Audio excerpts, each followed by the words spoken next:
Up next on U.S. Bank Business Watch, presented by the Business Courier.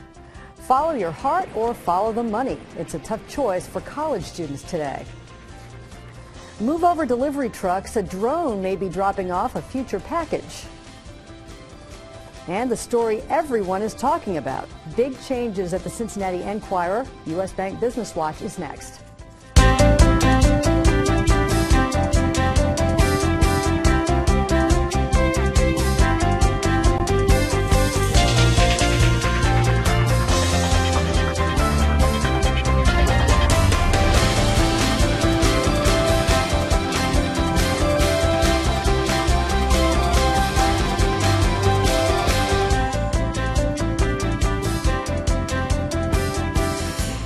Good morning and welcome to U.S. Bank Business Watch. I'm Peg Rasconi. On the Business Courier front page this week is a poetry degree worth almost $100 grand. Liberal arts degrees like art, philosophy, English, history, and drama are being put more under the scrutiny than ever before by people paying the bills. In the Business Courier centerpiece this week, passion versus paycheck.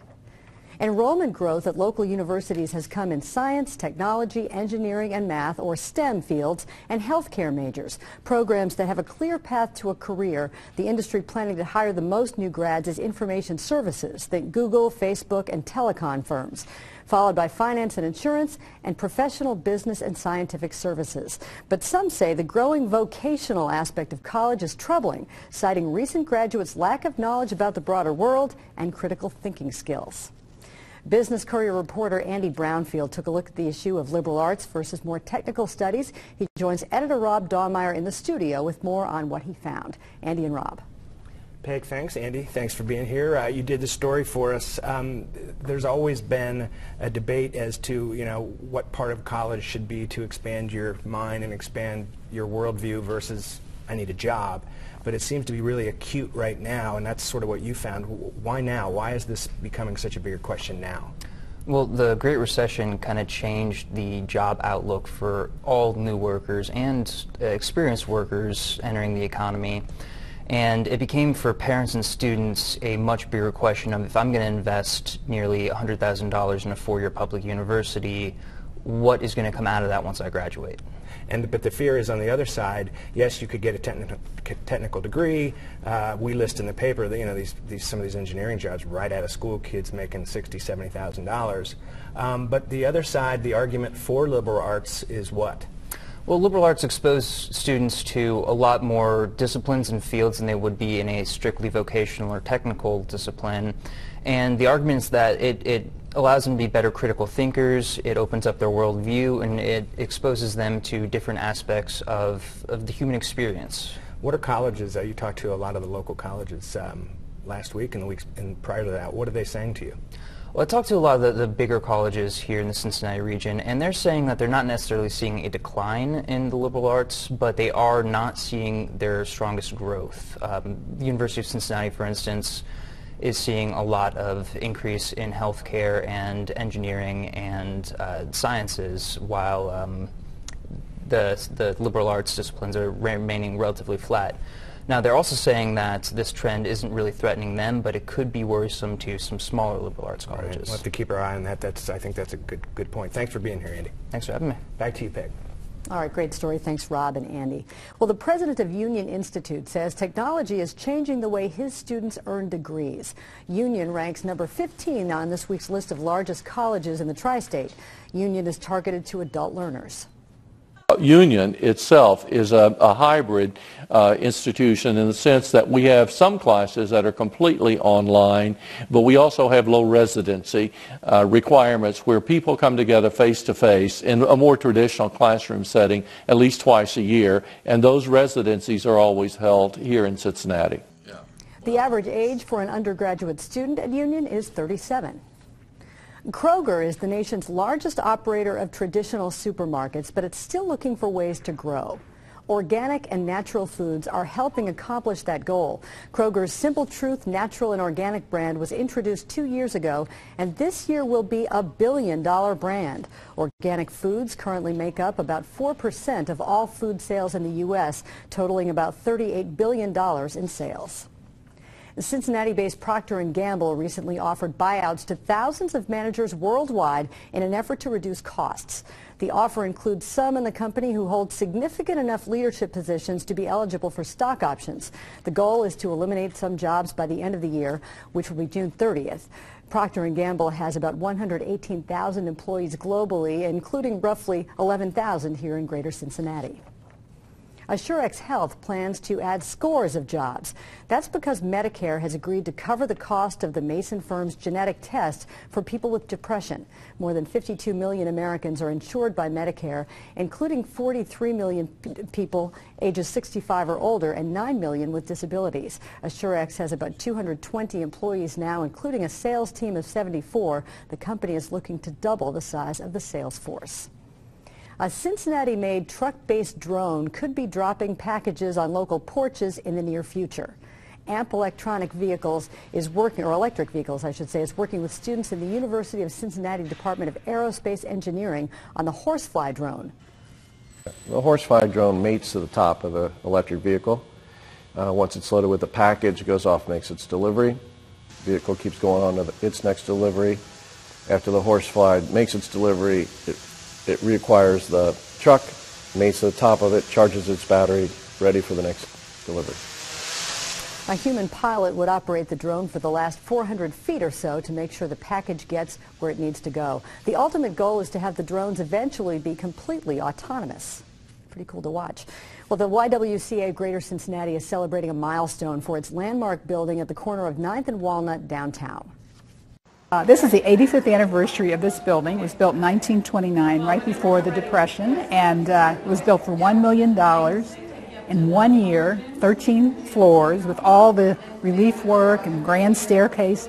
And we're so excited to be able to show it off today and help people walk through history, because millions of women have been served in this building since 1929. The historic charm of the building is accented by modern amenities, including downtown Cincinnati's only saline system pool. For a deeper look inside, be sure to visit the slideshow on the Business Courier website. Well, reader interest in a Business Courier exclusive story about changes at the Cincinnati Enquirer has been exceptional. Clearly, Cincinnati news consumers care about what is happening to their daily paper. More than a dozen newsroom staffers at the Enquirer, including its #2 editor, are departing as the region's largest local media company embarks on the biggest shakeup in its history. The reorganization was ordered up by the Enquirer's parent company, Gannett, and it's happening in markets across the United States. It has unleashed the voluntary exodus of at least 1 out of every 6 newsroom staffers as veteran journalists with hundreds of years of experience opt to walk instead of reapplying. Business Courier reporter Chris Wetterick wrote the story and continues to follow it. He joins editor Rob Dawmeyer in the studio with more on that story that everyone is talking about. Chris and Rob. Thanks, Peg. Chris, thanks for being here. Obviously, it's not our business typically to write stories about people that are doing roughly what we're doing, but in this case, it was such a big deal. It was so dramatic, the changes they're making over there, that we felt it was a good idea for you to go ahead and do it, and you've done a lot of work on that. Why is this all happening now? What's going on? You know, it's part of a national story about the news media, particularly daily newspapers. Their revenues have not gone up since the year 2007, and they are trying to deal with that. Print revenues, revenues from advertisers putting ads in the paper just aren't, they've flatlined and dropped through the floor. So that's the main reason that newspapers have to look at redoing what they do, basically. Daily newspapers, that is. Yeah, some of the big names that have been over there for quite some time are leaving. Who are some of these people? The big names that stick out, too, we reported earlier this week, were John Kieswetter, the paper's longtime TV and radio writer, and Cliff Radel, a columnist for a long time there. You have other people like Laura Trujillo, who's the #2 editor today. These are all, very big names that people, open a paper and have been reading for decades. So it's a big hit to them. It's a big brain drain. But the Enquirer editor, Carolyn Washburn, feels it's necessary pain to embrace the digital future that all newspapers and news organizations in general are facing. So you talked to a lot of the people that decided to go. I mean, again, to be clear, a lot of the people decided to leave on their own. Right. They weren't forced out. Why? Some of these people have been here decades and decades. Why do you think? What did they tell you? Very few people wanted to speak on the record because they were concerned about their severance package or future jobs or whatever. But generally, the thread running amongst the veterans who have decided to leave is that they felt there was no place for them in this new news ecosystem, if you want to call it that. The jobs are a lot different, and they felt that they were left out. Are we done? I mean, have we seen the last of the changes? I mean, they've got sort of a new world order going over there so that readers who get the Inquirer can sort of feel comfortable about who's covering what? Yeah, I don't know that we'll ever be done with the change. I think it's going to be ongoing. Yeah. They expected to hear Friday about who got jobs and who didn't, for those who did reapply. So stay tuned. We'll have more on the story as it goes on. Great. Thanks very much, Chris. Thanks. Peg, back to you. All right. Thanks, Rob and Chris. And up next on U.S. Bank Business Watch, is your company one of the best places to work? The Business Courier hosted a pep rally for those in the running. We will take you there. And another new movie starts filming here this month. We'll tell you how much economic impact we felt this year by being the Hollywood of the Midwest.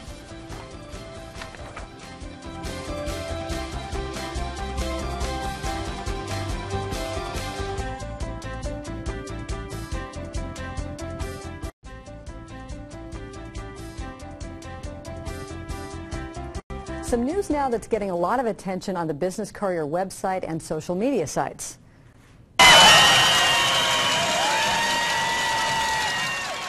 Everyone is checking the Business Courier website to see what businesses won top honors for best places to work.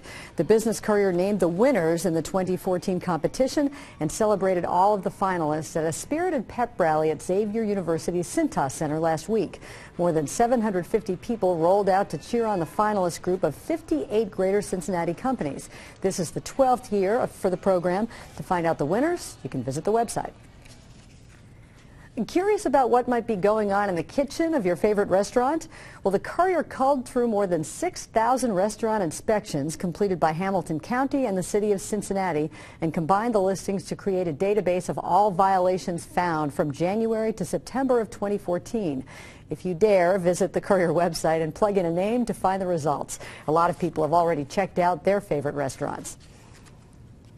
The same producers that brought Carol to Cincinnati last spring will film another major motion picture in the Queen City this year. The Blunderer, starring Jessica Biel and Patrick Wilson, will be entirely shot in Cincinnati starting a week from tomorrow. According to the Greater Cincinnati Film Commission, the Film Commission reports that productions have resulted in $26 million in direct impact on the Cincinnati economy so far this year.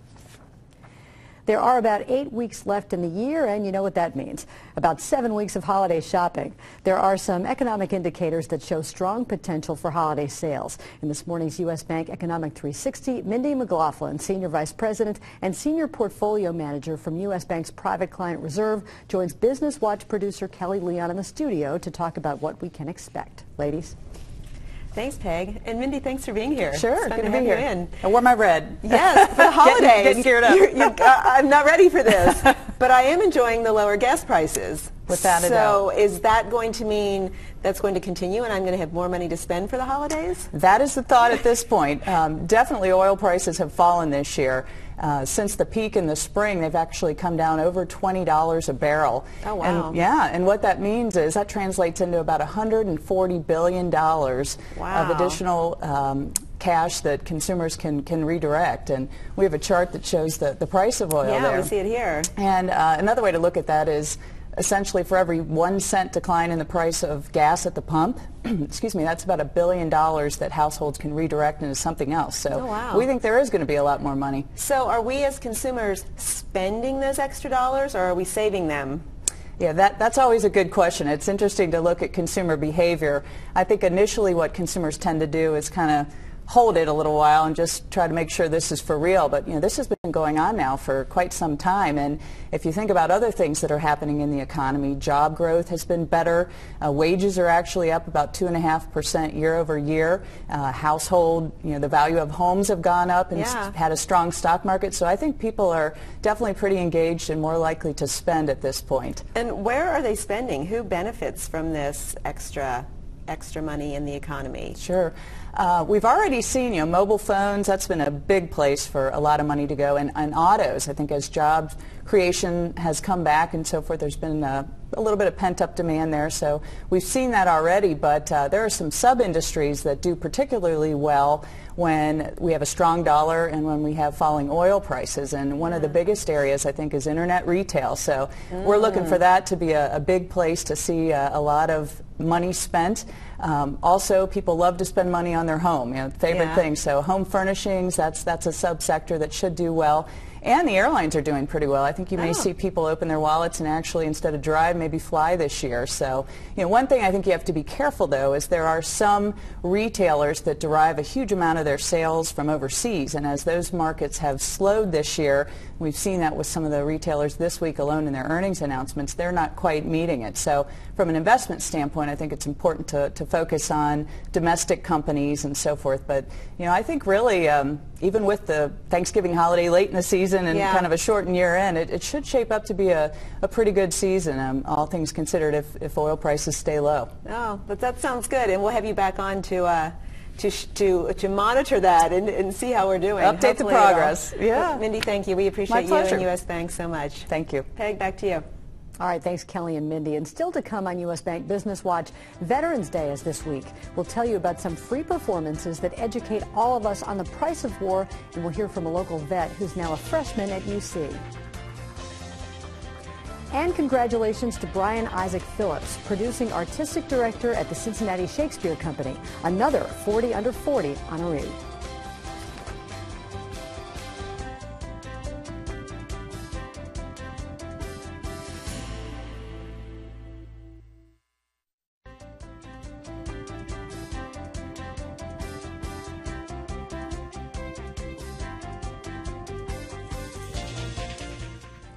In this morning's Business Insight, we observe Veterans Day on Tuesday, November 11th. Heroes Fund, a nonprofit helping veterans with financial aid in Hamilton, Warren, and Butler counties, will present 2 free performances of Ponder Anew, a theater show designed to help vets and families with post-traumatic stress disorder.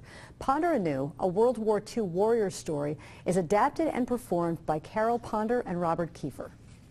We want everybody to get a sense of what it's like to be in combat. This play puts us in the air in a fighter plane during World War II. It doesn't pull any punches. That's what we want people to understand. There is nothing pretty about combat. Well, all right, joining us this morning is one of the performers of Ponder Anew, Carol Ponder, along with Buck Clay, a U.S. Army veteran who served 11 years as an explosive specialist with 3 deployments to Iraq and Kosovo. Staff Sergeant Clay suffered a traumatic brain injury before returning home and is now a recent grad of UC. Mr. Clay is a recipient of the Heroes Fund, and we are honored to have him with us this morning, along with Ms. Ponder. They joined Business Watch producer Kelly Leon in the studio. Thanks, Peg. Thanks, both of you, for being here. Pleasure. It's kind of a special week for Veterans Day, so we're happy to have you in here with us. Buck, let me start with you. The Heroes Fund. Tell us a little bit about that and how you became affiliated with it. The Heroes Fund is an organization designed to help combat veterans in Hamilton, Butler, Warren, and Claremont County. They help out with a special one-time grant. You don't have to pay it back, but you just have to qualify by being a combat veteran, honorably discharged. They'll go through the process, takes about a week, 10 days, and they'll come back to you, help you out with whatever you need. It depends if it's, like my situation, for example. I was I was a freshman in college at that time in 2011, and my car broke down. It was very expensive to repair, a couple $1,000, and I did some research on the internet, found the Heroes Fund, reached out to them, did a simple application process. So about a week later, they got back to me and helped me out. It was a trying time. I was living in Mount Lookout at the time, trying to commute back and forth to school and also take care of additional responsibilities as an adult. So trying to do that and take the bus didn't work out. So for a situation like that, and there's other problems with sometimes veterans get back on their bills, or they have like a flood damage or some kind of emergency situation. This is that one-time grant that they can reach out to, and if approved, which is more than likely, if they are a combat veteran who's honorably discharged, they'll be taken care of. Yeah. And it really, your life would have been so much different had that not been there for you. Absolutely. Yeah, if it wasn't there, then what? I mean, who knows? I might not have graduated college. I might have been having to work some crazy jobs, and just probably be miserable because of it. Yeah, right. So, and now you've graduated. Yep. And you are taking that next step. What's the next step for you? The next step is I'm head over to Iraq as a civilian and help out the Kurds in their fight against ISIL. Wow. And Carol, tell me a bit about the work that you're doing here. This is a personal story for you. Very personal, and first of all, thank you for your service. Appreciate it. My father was in World War II. He was a fighter pilot and didn't talk about the war until 1989 when he sat down and wrote his memoir in longhand. He had it published just for the family, and we've turned it into a two-person show. My husband, Robert, takes my father's words. It's confusing. And I do narration, some family perspective, and then songs from the period and from the mountains. Oh, wow. And why did you take on this work? Why was this important for you to do? Two reasons. Once we read Dad's memoir, it's so powerful. One is to act as a catalyst for healing for veterans of all ages. And the other is to raise awareness for the rest of us about what it is we ask of our people in combat. My father's story, from beginning as a cowboy through learning to be a professional exterminator and then coming home to deal with his actions. It's every man's story. Yeah. Every soldier's story. And you have some free performances coming up. Yes. We want to put that up so people know. It's next week. They're coming up Thursday the 13th and then Friday the 14th. The information's there, but WCLFoundation.com/heroes is probably the best way to get that information. There's also a phone number. It's the Heroes Fund who's sponsoring our performances and, of course, who provided the grant for Buck and for others. Their number is 874-5450. Okay. If people call that number, they can find out about all of it. The performances, the Heroes Fund. And then we've got the Heroes Fund celebration on Saturday, which, again, is that same web address and the same phone number if people need more information. Yes, and there still are reservations available. All right, and again, it's free, and it's not just... Well, no, the dinner is not free. The dinner is not free, but the concerts are free. Yes. Right, okay, yes, we want to be clear about that. It's a fundraiser. And it's not just for vets, it's for anyone who really wants to honor our veterans as well. Absolutely. Yes. Great. And the performances are for anybody over the age of 10. Okay, fantastic. Well, thank you so much for being here. Thank you for having us. Thank you for your service. Thank you for your service. Thank you. And Peg will send it back to you. All right, great. Thank you. Great to have you both here. And again, let's go to the web address for more information in case you want some. It's WCLFoundation.com/heroes. Well, thank you for joining us this morning for U.S. Bank Business Watch. We'll be back next Sunday and every Sunday morning here at 6:30 on Local 12 and 10 a.m. on the CW. For more business news all week long, you can visit the Business Courier online and sign up for daily emails and follow on Twitter and Facebook. The address is CincinnatiBusinessCourier.com. I'm Peg Rasconi. Have a great Sunday.